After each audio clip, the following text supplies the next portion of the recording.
Film की शुरुआत में हम दो फाइटर्स को फाइट करता हुआ देखते हैं, जहां चीटेक नाम का एक शख्स अपने कंपेटिटर से फाइट कर रहा होता है और उसे बड़ी ही आसानी से हरा भी देता है। तभी वहां लगे माइक से आवाज आती है कि इसे जान से मार दो।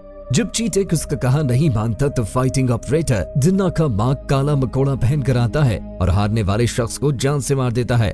दूसरी तरफ हम सिन चैंग नाम की एक इंस्पेक्टर को देखते हैं जो यहाँ पर अपनी टीम के साथ रेड के लिए आई होती है, लेकिन वहाँ पहुंचकर पुलिस को एक फ्लावर प्लांट के सिवा कुछ नहीं मिलता। दूसरी तरफ जिन्ना का मार्क चीटेक के पास जाता है और उसे ये कहते हुए मारने लगता है कि वो एक लूजर है। अगले सीन में हम इस कहानी के मेन कैरेक्टर को देखते हैं जिसका नाम है टाइगर चैन, जो एक ओल्ड टेंपल में टाची सीखने के लिए अपने मास्टर यांग के पास जाता है। मास्टर यांग उसे सभी मार्शल आर्ट स्किल सिखाता है। प्रैक्टिस के दौरान चेन लाठी तोड़ देता है, जिस पर मास्टर उसे कहता है कि उसने ताकत से काम लिया है लेकिन अक्ल से नहीं। अगले दिन वुलिंग वॉर में टाइगर चैन का मुकाबला एक चाओपिन नामी शख्स के साथ होता है। ये टाइची का लाइव मैच जोना का मार्क भी देख रहा होता है। टाइगर चैन अपनी मार्शल आर्ट स्किल से चाओपिन को हरा देता है। मार्क टाइगर चैन की फाइट से बड़ा इंप्रेस होता है और अपने एक आदमी को चैन की जासूसी के लिए पीछे लगा देता है। सीन शिफ्ट होता है और हम चैन को अपने काम पर देखते हैं। दरअसल वो एक डिलीवरी बॉय है और अपने चाची के शौक की वजह से हर दफा डिलीवरी टाइम पर नहीं दे पाता, जिसकी वजह से वो अपने सुपरवाइजर से भी डांट खाता है। चैन की इस कंपनी में एक फ्रेंड भी होती है जिसका नाम है मिमी। एक दिन जब वो अपने घर आता है तो उसे एक पैकेज मिलता है जिसमें एक लेटर और मूर्ति होती है। ये पैकेज डरनाका मार्क ने भेजा होता है जिसमें उसने चैन को जॉब ऑफर की होती है। अगली सुबह जब खिड़की से टाइगर बाहर झांकता है तो उसे ब्लैक कार दिखाई देती है। वो चुपचाप उस गाड़ी में जाकर बैठ जाता है जो उसे एयरपोर्ट ले जाती है और वहां से फ्लाइट लेकर चैन हांगकांग आ जाता है। जब टाइगर चैन वहां पहुंचता है तो थनमैन नाम का एक आदमी उसे अजीब से दिखने वाले कमरे में लॉक कर देता है, जहां एक मिरर लगा होता है। कमरे में चारों तरफ कैमरे लगे होते हैं। तभी एक आदमी अचानक से उस पर हमला कर देता है। वो शख्स एक प्रोफेशनल फाइटर होता है जिसे टाइगर चैन की मार्शल आर्ट स्किल्स देखने के लिए हायर किया गया था। आखिरकार टाइगर इस फाइटर से जीत जाता है। थनमैन आकर उसे डरनाका मार्क के पास ले जाता है। मार्क दरअसल इल्लीगल फाइट का ओनर है और वो इस अंडरग्राउंड फाइट को ऑनलाइन ब्रॉडकास्ट कराता है, जहां डरनाका टाइगर को अंडरग्राउंड फाइटिंग में हिस्सा लेने का कहता है, मगर टाइगर उसे इनकार कर देता है कि वो कभी भी टाइची पैसों के लिए नहीं लड़ता। ये टाइची की इंसल्ट होगी। तब डरनाका उसे अपना विजिटिंग कार्ड देकर कहता है कि जब कभी उसे लगे कि वो ये जॉब कर सकता है वो वापस आ सकता है। टाइगर वापस अपने काम पे लग जाता है। अगले सीन में टाइगर को एक कॉल आती है जिससे वो काफी परेशान होकर टेंपल की ओर निकल पड़ता है। टेंपल में पहुंचकर उसे मास्टर यांग नोटिस दिखाते हुए कहता है कि इस जगह को इन्हीं 30 दिनों में खाली करना होगा। इसके बाद टाइगर अपनी कुलीग के पास जाकर पता करता है तो उसकी कुलीग कहती है कि किसी डेवलपर ने इस टेंपल को गिराकर दोबारा बनाने की दरखास्त की है। इस पर टाइगर कहता है कि ये टेंपल टाइची का 600 साल पुराना पवित्र जन्म स्थान है, मैं ऐसा कभी नहीं होने दूंगा। जिस पर मिमी कहती है कि हम टेंपल को रेनोवेट करने का कहकर उसे गिरने से रोक सकते हैं, लेकिन इसके लिए बहुत से पैसे चाहिए होंगे। अब टाइगर के पास दूसरा कोई ऑप्शन नहीं रहा सिवाय इसके कि वो डरनाका मार्क को फाइट लड़ने के लिए हाँ कह दे। टेंपल को बचाने की खातिर टाइगर डरनाका मार्क को कॉल करता है और कहता है कि वो अंडरग्राउंड फाइट के लिए रेडी है। पहली फाइट में टाइगर एक जूडो एक्सपर्ट से लड़ता है। अपनी टाइची स्किल से टाइगर उसे एक ही किक से गिरा देता है। हर बार एक नए फाइटर के साथ फाइट करके आखिरकार वो बहुत से पैसे कमा लेता है और साथ ही टेंपल की रेनोवेशन का काम भी स्टार्ट कर देता है। इतना ही नहीं, वो अपने लिए कार खरीदता है। टाइगर अपनी माँ के लिए वॉशिंग मशीन भी लेता है। एक दिन उसका सामना शाओलिन मंक से होता है और उसके पास चोट को सहने की शक्ति होती है। यहाँ टाइगर उसकी कमजोरी जान लेता है, इससे भी फाइट जीत लेता है। यहाँ टाइगर को पता चलता है कि उसकी फाइट लाइव ब्रॉडकास्ट की जा रही है, पर टाइगर कुछ नहीं कह पाता क्योंकि उसे पैसों की जरूरत है। अगले दिन मास्टर यांग टाइगर से पूछता है कि टेंपल की मरम्मत का पैसा कहां से आया है, जिसका जवाब टाइगर नहीं देता और वहां से चला जाता है। टाइगर नेशनल चैंपियनशिप में हिस्सा लेता है। इलीगल फाइट की वजह से टाइगर का फाइटिंग स्टाइल और भी भयानक होता है। कुछ दिनों बाद टेंपल की रेनोवेशन फाइनल हो जाती है। जब डेवलपर्स इस टेंपल को देखने आते हैं तो टेंपल को रिपेयर देखकर उसे वेरीफाइड करके चले जाते हैं।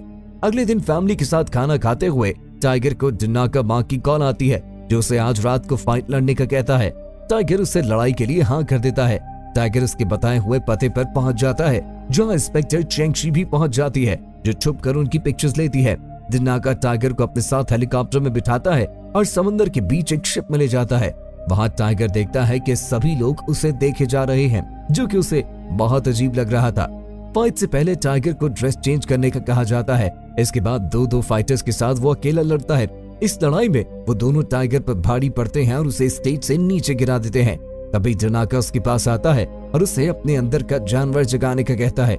ये सुनकर टाइगर फिर से खड़ा हो जाता है और उन दोनों को बुरी तरह मारकर हरा देता है।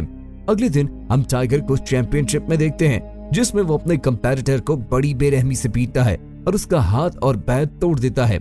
ये देखकर उसे चैंपियनशिप से डिस्क्वालीफाई कर दिया जाता है। मास्टर यांग भी ये मैच देख रहे होते हैं। अगले सीन में हम देखते हैं कि जैसे ही टाइगर प्रैक्टिस के लिए आता है तो मास्टर उसकी फाइटिंग स्टाइल को गलत साबित करने के लिए लड़ने लगता है, क्योंकि टाइगर अपना होश खो चुका होता है। उसका फाइटिंग स्टाइल बहुत भयानक होता है। मास्टर यांग उस पर एक ऐसा वार करते हैं जिसके बाद टाइगर की हिम्मत नहीं होती कि वो आगे वार कर पाए। यहाँ मास्टर उसे समझाता है कि वो असली टाई ची से ही अपने ओपोनेंट से फाइट करे, लेकिन टाइगर उसकी बातों को इग्नोर करते हुए वहाँ से जाने लगता है। अचानक उसके मुंह से ब्लीडिंग शुरू हो जाती है। अगले सीन में जेंगची साइबर सेल जाकर टाइगर के बारे में सारी डिटेल्स मालूम करके टाइगर के घर तक पहुंच जाती है, जहां वो उससे डनाका के संबंध के बारे में पूछती है, मगर टाइगर उसे कोई जवाब नहीं देता। सिन जेंगशी उसे चीटेक की तस्वीर दिखा के बताती है कि ये भी तुम्हारी तरह एक फाइटर था जिसे गायब हुए 1 माह हो गया है, शायद अब तक मारा जा चुका होगा। वो कहती है कि ये सिर्फ फाइट की बात नहीं, ये एक मर्डर का मामला है। अगर तुम्हें इसके बारे में कोई भी खबर मिले तो मुझे कॉल करके जरूर बताना। ये कहकर वो वहाँ से चली जाती है। अगले सीन में टाइगर मिमी के पास आता है। वो उसे बताती है कि उसकी पिटीशन रिजेक्ट कर दी गई है। टाइगर को एक बार फिर टेंपल को बचाने के लिए पैसों की जरूरत पड़ती है, तो वो डनाका से फाइट के बारे में कहता है। डनाका उसके लिए एक फाइट अरेंज करवाता है। जब डनाका वहाँ से निकल रहा होता है तो जेंगशी उसे देख लेती है और उसका पीछा करती है। अब टाइगर दोबारा फाइट करता है, मगर इस बार वो अपने से भी बड़े जुसामत वाले फाइटर से लड़ता है। लेकिन एक टाई ची मास्टर का उसे हराना कोई इतना मुश्किल तो नहीं था। जब टाइगर उसे जान से मारने वाला ही होता है तो अचानक से रुक जाता है, लेकिन डनाका हारे हुए फाइटर को जान से मारने का ऑर्डर देता है। जब टाइगर ऐसा नहीं करता तो डनाका खुद आकर उसे मार डालता है। दूसरी तरफ जेंगशी को भी लोकेशन का पता चल चुका था, जिसके बाद टाइगर उसे कहता है कि अब वो डनाका के लिए नहीं लड़ेगा। डनाका हंसकर कहता है कि ये कोई डिलीवरी जॉब नहीं है जिसे तुम आसानी से छोड़ दोगे। ये कहकर डनाका वहाँ से चला जाता है। जेंगशी वहाँ पहुँच जाती है, मगर वहाँ से सब लोग जा चुके थे। अब टाइगर बहुत निराश हो चुका है और जेंगशी को कॉल करके उससे मिलने का कहता है। उधर डनाका के आदमी टाइगर पे नजर रखे हुए थे। टाइगर जेंगशी और ऑफिसर वांग से मिलकर सब बता देता है। जेंगशी टाइगर के जरिए डनाका को पकड़ने की प्लानिंग करती है। अगले दिन डनाका के आदमी टाइगर को लेने के लिए आते हैं। अब जेंगशी भी उनका पीछा करने लगती है। टाइगर के मोबाइल में ट्रैकर की मदद से उसकी सारी लोकेशन जेंगशी को शो हो रही थी। थोड़ा आगे जाने के बाद उन्हें टाइगर पे शक सा होता है और गोंग टाइगर का मोबाइल बाहर फेंक देता है। उनका पीछा करने वाली चिंगशी ट्रक से जा टकराती है, लेकिन गाड़ी के एयरबैग खुल जाने की वजह से उसकी जान बच जाती है।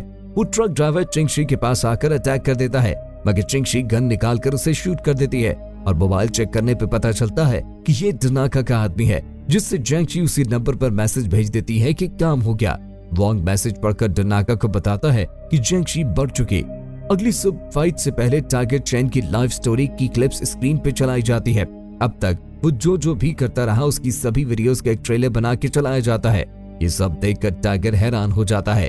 कुछ देर में टाइगर की आज की फाइट एक इंडोनेशिया के खतरनाक फाइटर से थी। पहले तो टाइगर उसे लड़ाई को स्टॉप करने का कहता है, पर वो फाइटर बार बार टाइगर पे अटैक करता रहता है, मगर टाइगर उस पर वार करने के बजाय सिर्फ अपना बचाव करता है।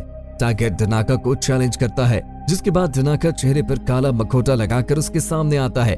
डनाका टाइगर पर वार करके उसे गिरा देता है, लेकिन फाइट को वहीं पे रोकना पड़ता है क्योंकि अब पुलिस पहुंच चुकी थी। डनाका के सभी साथी पकड़े जाते हैं, पर डनाका किसी तरह बच निकलता है।